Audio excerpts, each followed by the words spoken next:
Yes. Okay. That is why these 5 stages are often referred to as psychosexual stages. The development of personality is developed in 5 different psychosexual stages, but can be altered if a person were to have trouble with a stage or become stuck in a specific stage. While you are listening to each stage and the effects it has on one's personality, evaluate your own upbringing and decide if you feel like these stages have applied to you. In order to find out about this topic, I consulted my psychology book as well as informative websites. In my research, I found that the 5 stages of personality development were developed by Sigmund Freud in 1905. Freud believed that in these stages there was a buildup of libido, and that it was whether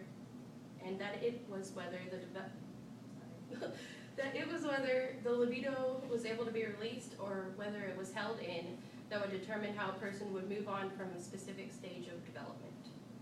The 5 stages were determined to be oral, anal, phallic, latent, and genital. The conflicts that arose during these stages will also be discussed and will give everyone a better idea of how each stage could have affected them while they were developing their personalities. Let's start out with the stages and their descriptions. The first stage, as stated earlier, is the oral stage. I, for one, have been affected by this stage, and I'll tell you why later. In this stage, the erogenous zone is in the mouth, and it occurs from ages 1 to 1.5 years old. In this stage, the time of weaning can determine how each individual will move on from this stage and how they will act later in life. The second stage is the anal stage. This stage may sound a little gross to everyone as it involves children getting pleasure from either releasing or holding in their feces. It sounds weird that something like that would shape the personality that you develop, but it is quite interesting how it does affect people. This stage occurs from ages 1.5 to 3 years old, and the erogenous zone, as you probably guessed it, is the anus. In the third stage of development, we travel to the genitals as the erogenous zone. This stage occurs from years 3 to 6 and is when sexual curiosity begins to make itself present. The conflicts that arise in this stage are very interesting and will make you look at your parents in a new light. For the fourth stage, not much goes on as the sexual feelings you begin to explore go on the back burner. This stage is referred to as the latent stage and occurs from ages 6 to the onset of puberty.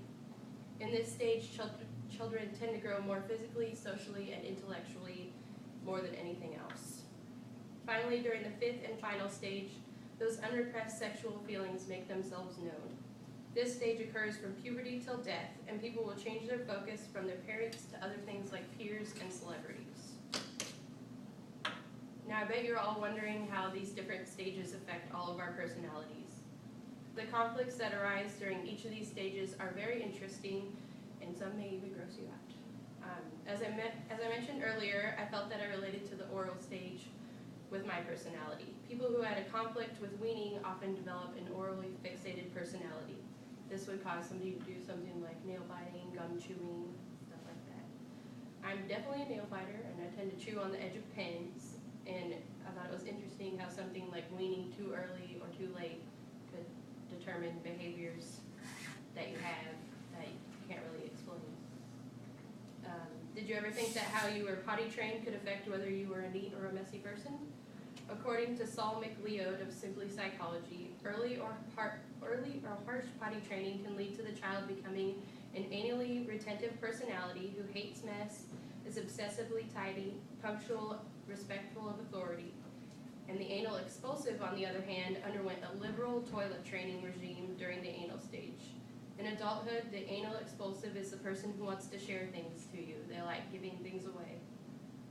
Who knew that holding it in or letting it out could shape you into the messy or clean freak you are today? In the phallic stage, 2 different complexes arise. The Oedipus for boys and the Electra for girls. They both mean the same thing, it just differs in which parent the child is focusing on depending on if they're a boy or a girl.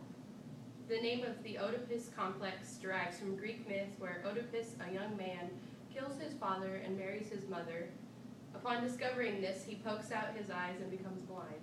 The Oedipal is the generic term for both Oedipus and Electra complexes.